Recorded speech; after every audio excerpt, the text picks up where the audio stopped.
आदमी गलत काम करता क्यों है? जब वो सोचता है कोई नहीं देखता, कोई नहीं देखता मतलब फल नहीं देगा।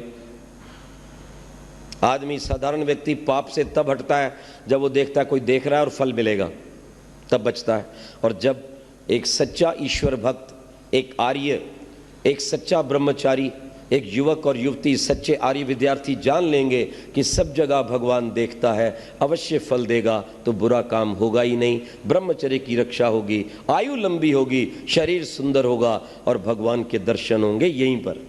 ध्यान देना इस बात को, यह मूल नियम है। तो ब्रह्मचर्य की रक्षा। और तीसरा विद्या, मैंने कहा, जो निरंतर भगवान के वेद ज्ञान को पढ़ता है, इन मंत्रों पर विचार करता है, मंत्र का पाठ करता है। और मैंने जो भी मंत्र बोला ये विद्यार्थियों का प्राण है। विश्वानि दुरितानि परासो यद भद्रम तन्यासो। हे प्रभुदेव, हम आपकी सहायता से सब जगह आपको जानते और मानते हुए अपने सब बुरे विचारों को दूर कर दें और जो कुछ भी संसार में श्रेष्ठ गुण कर्म स्वभाव में प्राप्त कर लें। ये विद्यार्थी का मूल मंत्र है। सदा ये विचार करो कि बुराई तो नहीं आ रही, पहली बात, और दूसरी बात कि आज के दिन मुझ में कितनी अच्छाई आई। देखिए जीवन बनता चला जाएगा। यह ब्रह्मचर्य का पालन, ध्यान रखना, केवल विद्यार्थियों के लिए नहीं है, गृहस्थ के लिए भी है। और ऋषिदंत क्या लिखते हैं? जो गृहस्थ आश्रम में होकर अपने शरीर की शक्ति को बलवान, ज्ञानवान, देशभक्त, संतान की उत्पत्ति में लगाता है, वो गृहस्थ आश्रम में होता हुआ भी ब्रह्मचारी के समान है। पढ़ लीजिए सत्यार प्रकाश अमर ग्रंथ का चतुर्थ समुल्लास।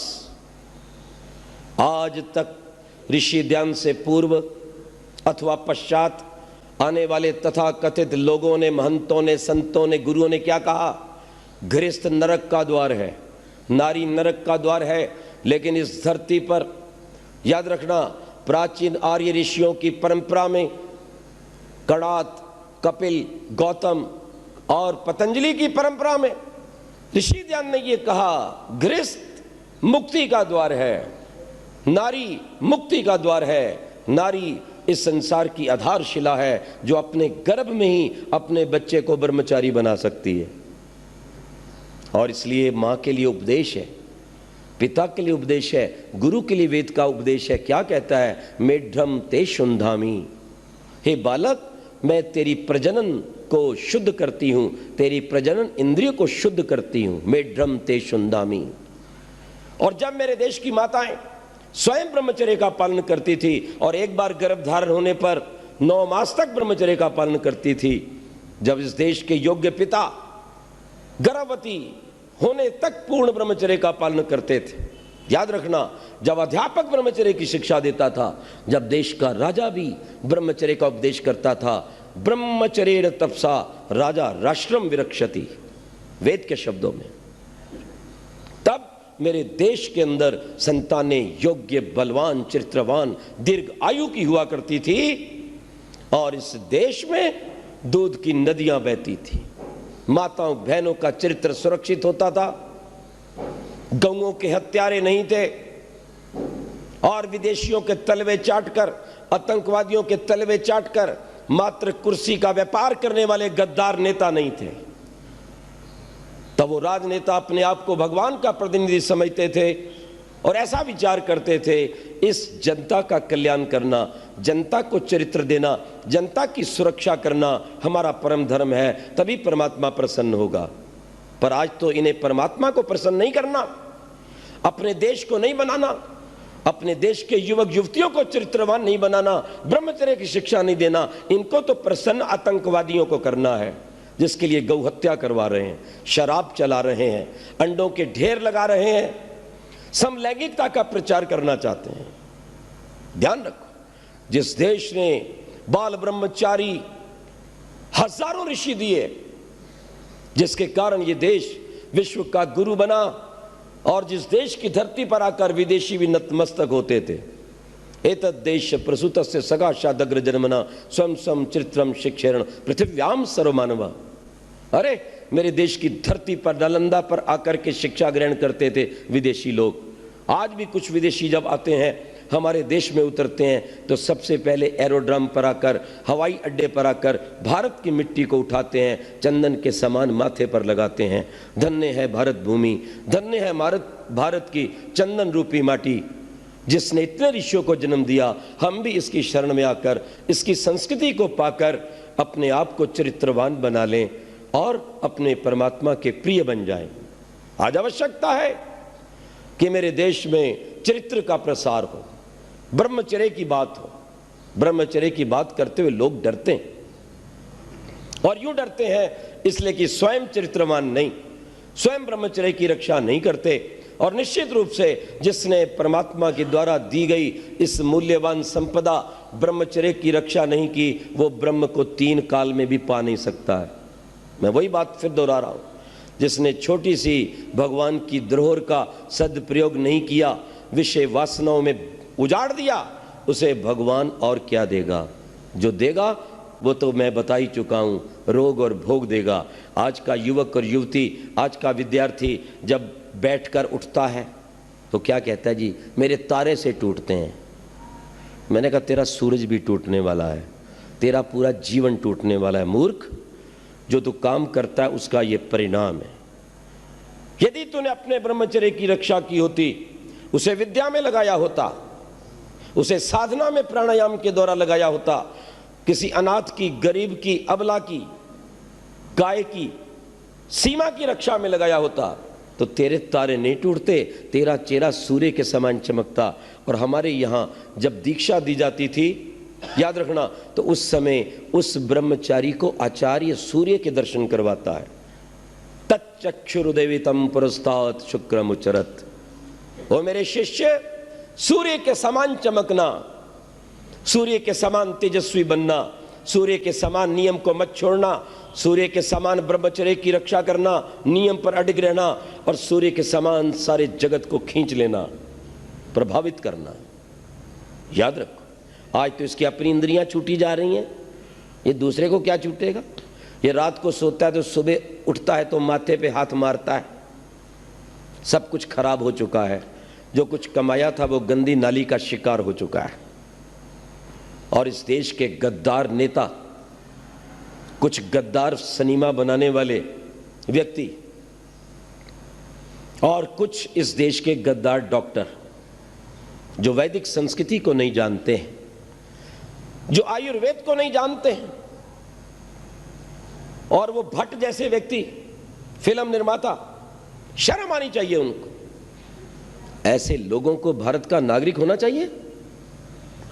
जिस भारत के संविधान में लिखा है कि भारत का प्रत्येक नागरिक भारतीय संस्कृति से ओतप्रोत हो, अपनी ऋषियों की परंपरा से ओतप्रोत हो, अपने देश की प्राचीन धरोहर से सुसज्जित हो, और ये भट्ट जैसा व्यक्ति दूरदर्शन के ऊपर एक बेचारी मुसीबत की मारी हुई वेश्या को खड़ा कर रहा है और उसके गीत गा रहा है।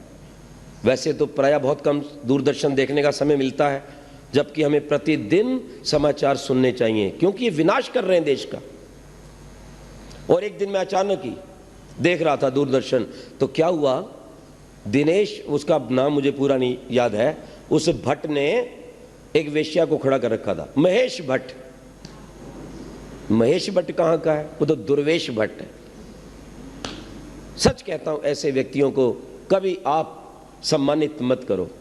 और क्या कह रहा था, एक बेचारी मुसीबत की मारी हुई उस वेश्या को खड़ा करके कह रहा है, ओहो, तुम्हें देखकर मुझे बहुत प्रसन्नता हो रही है, बहुत खुशी हो रही है, और मेरा मन चाहता है मैं तुम्हारे चरण छू लूं। हमें चरण कोई छू ले, मलमूत्र भी चाट ले, इसका प्रसन्नता जो तुझे बहुत हो रही है। ओह, ऐसा काम करते हुए तुम सुंदर हो। वास्तव में एक वेश्या है। अब किस मुसीबत से बनी? उसके पति ने सताया, किसी ने उसका दुरुपयोग किया, किसी ने उसको जाकर बेचा। अब बेचने के बाद वो बेचारी सोचती है मैं कलंकित तो हो ही गई हूं, तो यही काम करूं।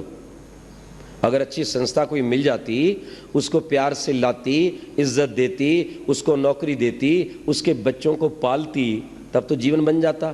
तो ऐसे ऐसे दुराचारी महेश भट्ट जैसे व्यक्ति से ये तो हुआ नहीं कि उसको अपनी माँ बहन समझकर उसको ले आए घर पर। अरे मूर्ख, तेरे पास पैसे की कमी है?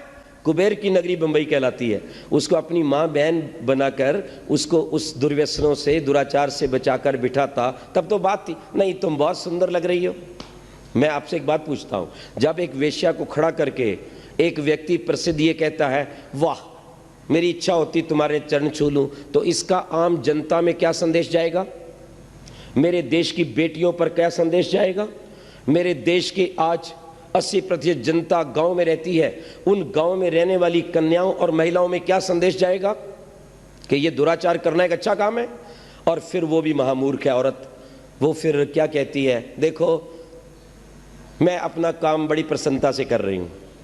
उसके पास होटल है ना, हो सकता है ना, पता नहीं अंडरवर्ल्ड से जुड़ी हुई कितनी देश की गद्दार औरतें हैं, कितनी कालगर्ज हैं, कितनी वेश्याएं जिनके पास धन की कोई कमी नहीं है, पर उनकी क्या इज्जत है, मैं आपसे पूछना चाहता हूं। आज किसी को पता लग जाए ये नारी है, हर आदमी पीछे हट जाएगा। और वो क्या कहती है, मैंने अपनी बेटी को भी कह दिया है तुम कोई भी मार्ग अपनाओ। और दिनेश भट्ट कहते हैं हाँ तुम बिल्कुल ठीक हो। और मैंने दिनेश भट्ट को क्या संदेश दिया, उसको महेश भट्ट को, मैंने कहा अपनी माँ बहन बेटी को भी ले आ सड़क पर, घोषणा कर ये बड़ा अच्छा काम है, तू इसके चरण छूने की बजाय उनका छूना, अपनी बेटी को बैठ बोलना कोठे पे बैठ जाए, कहेगा। शर्म आनी चाहिए ऐसे लोगों पे। कोई नंगा रह रहा है, कोई नग्नता के पैसे कमा रही है लड़की, और वो अच्छी अच्छी लड़कियों को बर्बाद और बदनाम करती है।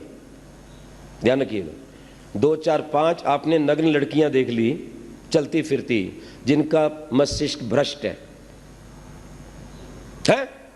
जब व्यक्ति उनको देखता है ना तो उसकी वासनाएं भड़कती हैं।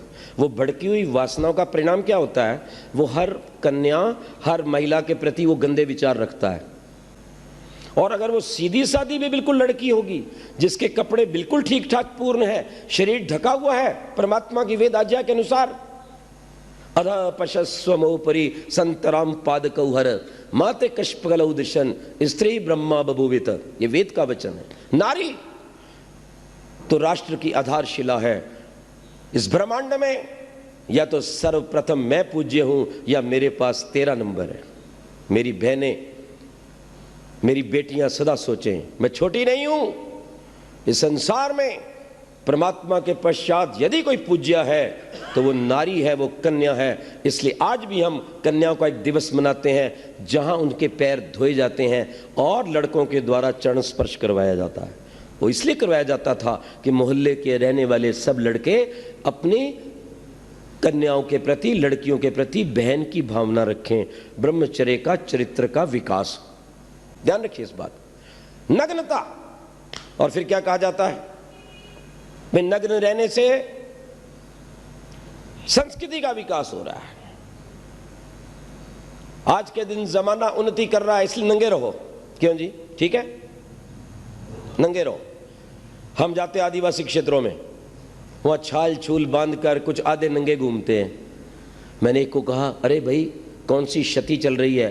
कहने लगा, आचार्य जी यहाँ विद्या नहीं पहुंची, संस्कार नहीं पहुंचे, ये नंगे हैं। जरा विचार करना, कपड़ों को ना पहनना, नंगा रहना, ये पढ़े लिखे की पहचान है या मूर्ख की? मुझे बताना जरा। और जो पढ़ा लिखा होकर नंगा रहे आगे पीछे से और लोगों को प्रोत्साहित करे कि मेरी इज्जत लूट, फिर लूट ले तो रोए, क्यों छेड़ा? तो बोले तू बाजार बन के क्यों घूम रही थी, तूने सड़क पर अपने आप को क्यों फैला दिया था? और कोई व्यक्ति जब अपने सामान को सड़क पर फैला दे और कोई आकर छुए, उठाए, पटके ले जाए तो किसका कसूर? इन दुराचारियों का कहना मत मानना मेरी प्यारी बहनों और मेरे युवकों। अपनी मां के समान अपनी मोहल्ले की बहनों की रक्षा करना, इससे बचाओ। और कुछ लोग ये भी पाठ पढ़ा रहे हैं, स्कूल कॉलेज के अंदर कोई फर्क नहीं पड़ता, अगर लड़का लड़की आपस में बात करते हैं, मित्रता करते हैं, अलग बैठते हैं, अलग सिनेमा देखते हैं, पार्क में घूमने जाते हैं। मैंने कहा स्कूल है यहाँ की पति पत्नी का चुनाव करने की संस्था, जरा ये तो बता दो, तुम्हें एक थोड़ी सी भी लज्जा नहीं आती? अरे ये विद्यार्थी इस विद्यालय में विद्या ग्रहण करने के लिए आए हैं या अपने जीवन साथी का चुनाव करने आए हैं? या तो उचित एक वेशभूषा रहनी चाहिए, उचित दिनचर्या रहनी चाहिए, और प्रत्येक विद्यार्थी को घर से अपने विद्यालय में और विद्यालय से घर जाना चाहिए। और यदि आप ये गलत संबंध जोड़ोगे, ये कभी सुखदायी नहीं होगा। मैंने अनेक विश्वविद्यालयों में झगड़े होते नहीं देखे, कत्ल होते देखे। एक कन्या बैठी थी मेरी बाजू में बस में, खिड़की की ओर से एक नौजवान आया, कहता है महाराज महाराज। मैंने कहा क्या बात है? वो आपके बाजू में एक लड़की है, जरा उससे बात करवाओ। मैंने कहा बहन जी वो आपको बुला रहा है। वो कहते नहीं नहीं मैंने नहीं बात करनी। मैंने कहा भैया वो कह रहा है मैंने बात नहीं करूंगी। तो बोले कॉलेज में तो वो खूब घूमती है, सबसे बात करती है, तब उसको शर्म नहीं आती, मेरे साथ बात करने में शर्म आती है। अब सुन लो, विचार करो, जीवन बर्बाद हो जाएगा, शिक्षा समाप्त हो जाएगी, चेहरे के 12 बज जाएंगे, पढ़ाई लिखाई शून्य हो जाएगी, और दिन रात उसी चक्कर में आपका जीवन निश्चित नष्ट हो जाएगा। और होता है।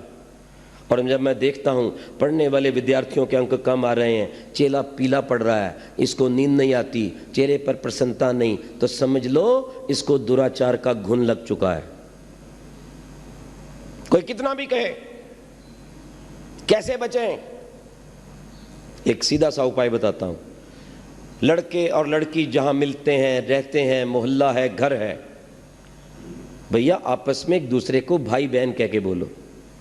मैंने एक लड़के को कहा ये हाय बाय क्या करते रहते हो, ये मेरी फ्रेंड वो फ्रेंड। मैं कहा बहन क्यों नहीं कहते? कहता आप तो वैसा ही सोच लेते हो। मैंने कहा मैं तो ठीक ही सोच रहा हूं, पर तेरी समझदारी ठीक नहीं है, उसके अंदर माल बड़ा गंदा भरा है। मैं एक बात तुमसे मैं पूछूं, मैंने कहा तुम अपनी बहन से क्या उतना ही प्यार करते हो जितना उधर? जितना लंबा तुम उस लड़की को छोड़ आए मोटरसाइकिल पे बिठा के 15 किलोमीटर, अगर तुम्हारी बहन कहती मुझे अभी जाना है, तो तुम क्या कहते? अब तो हैंडल डाउन हो गया, अब तो शर्म आने लग गई।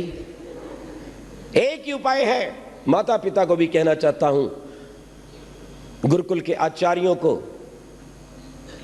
विद्यालयों के प्राचार्यों को मैं कहना चाहता हूं, और यहां बैठे हुए युवक और युवतियों को कहना चाहता हूं, यदि आप स्वस्थ सुंदर बलवान बनना चाहते हो, निरोग बनना चाहते हो, बिस्मिल भगत सिंह आजाद के समान यदि अपने भारत की रक्षा करना चाहते हो, तो आज से एक नियम बना लो कि प्रत्येक कन्या को आप बहन कहेंगे और प्रत्येक कन्या दूसरे लड़के को भाई कहेगी। भाई और बहन कहने में ही रोग चले जाते हैं और पवित्रता आ जाती है। करके देखिए, और इसी का प्रयोग कार्यालयों में कीजिए। जो विवाहित है उनको भी मैं कहना चाहता हूं, क्यों नहीं प्रयोग करते? इसलिए नहीं करते ना कि मामला गड़बड़ है। इसलिए ब्रह्मचर्य की रक्षा के लिए ध्यान रखना, यह साधन है। सात्विक भोजन, प्रतिदिन व्यायाम, आपके शरीर की शक्ति खप जाए, ब्रह्मचर्य, सर्वांग आसन, गाय का दूध, सब्जी, दिन भर पानी पीते रहना ताकि कब्ज ना हो। कब्ज नहीं होगी तो ब्रह्मचर्य की रक्षा होगी। रात्रि जल्दी सो जाना। जो रात भर जागते हैं, रात को वायु बढ़ती है, वायु मन को चंचल करती है, और वो व्यक्ति कोई भी कुकर्म कर सकता है, वो अपने आपे से बाहर होता है। ध्यान रखना इस बात को। और रात्रि मंत्रों का पाठ करके सोइए। तन में मनः शिव संकल्पमस्तु। हमारे यहां ब्रह्मचारियों को ब्रह्मचर्य की रक्षा के लिए एक मेखला बांधी जाती थी, शायद आपने कभी देखी हो, और उस मेखला में एक गांठ होती थी बहुत मोटी, मूंज की मेखला, पीछे मोटी गांठ। क्या रहस्य था उसका? कि ये विद्यार्थी सीधा ना सोए। सीधा सोने से ब्रह्मचर्य की हानि होती है, हमारे पेट का और उधर हमारे मूत्राशय का दबाव पड़ता है। इसलिए यदि आपने ब्रह्मचर्य की रक्षा करनी है, बिना स्वप्न के शांत निद्रा में सोना है, पवित्र बल को प्राप्त करना है, तो सदा करवट में सोइए। बायां करवट सबसे अच्छा है, दाहिना स्वर चलता है, शरीर में अग्नि का विकास होता है और सब कुछ पच जाता है। ध्यान रखिए, ये एक और साधन है। ये ब्रह्मचर्य के लिए लाभदायक चीजें। प्रतिदिन ब्रह्मचारियों का जीवन पढ़ो, देशभक्तों का जीवन पढ़ो, ऋषि दयानंद को पढ़ो, चंद्रशेखर आजाद को पढ़ो, राम प्रसाद बिस्मिल को पढ़ो, रानी झांसी को पढ़ो, दुर्गावती को पढ़ो, सुशीला दीदी को पढ़ो जिसने अपना अंगूठा काट कर कलकत्ता में और उस खून से भगत सिंह को तिलक लगाया था। तुम मेरे भाई हो, मेरे खून का ध्यान रखोगे और अपने देश की आज़ादी के लिए जीवन भर काम करते रहोगे। और भगत सिंह ने एक अच्छे भाई होने के नाते जीवन के अंतिम श्वास तक अपनी भारत माँ की सेवा की और हंसते हंसते फांसी के फंदे पे चढ़ गया। अगर प्यार ही करना है तो इस तरह का प्यार कीजिए। याद रखिए, मैं ऋषि दयानंद ने ब्रह्मचर्य के बल से मृत्यु पर अधिकार किया। मृत्यु स्वयं नहीं आई, बार बार खटखटा रही थी। ऋषि कहता था चली जा, अभी टाइम नहीं है। उसके बाद बैठे, मंत्रों का पाठ किया और फिर अपनी आत्मा को छोड़ा। और यह स्थिति भीष्म पितामह की थी। ध्यान रखना, इस बात को समझना। और कितना बल था। कहते 2 खुखार सांड आ रहे थे, उत्पात कर रहे थे। पूरा बाजार जो था वो भगदड़ में था। स्वामी जी को पता चला बहुत खुखार खांड है। आपको पता ही है, सांड जब लड़ते तो कुछ नहीं देखते। अच्छे भले भले बलवान व्यक्ति डर के पीछे हट जाते।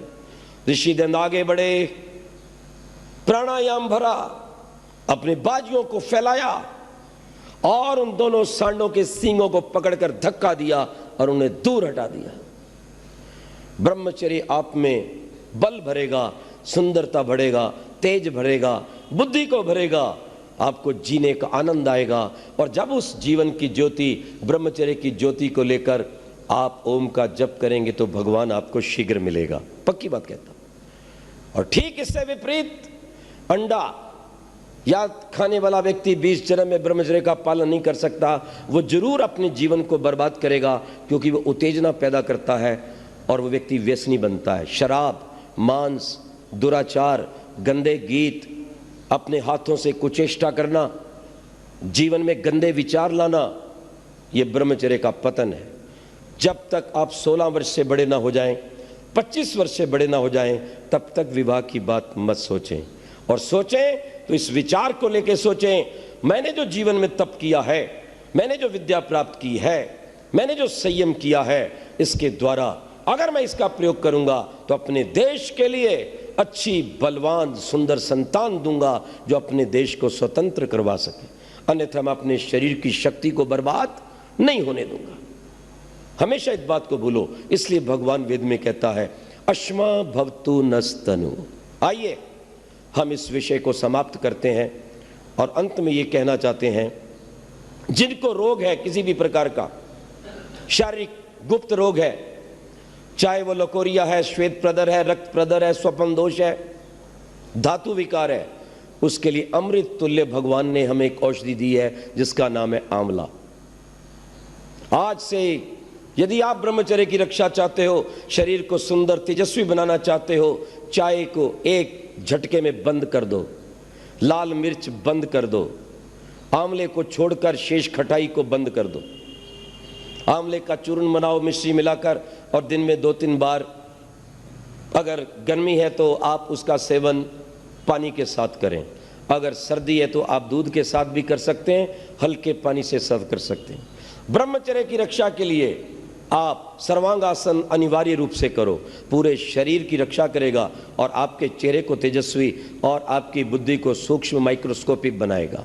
सायंकाल प्रतिदिन बाह्य कुंभक प्राणायाम कीजिए।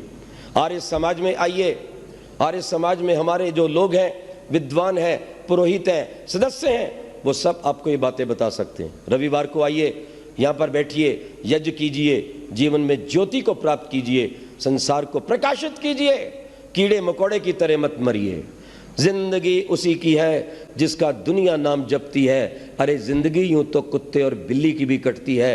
अच्छा है कुछ काम करना, देश धर्म का इस नाव में, नाव खाली हो तो मझधार में पलटती है।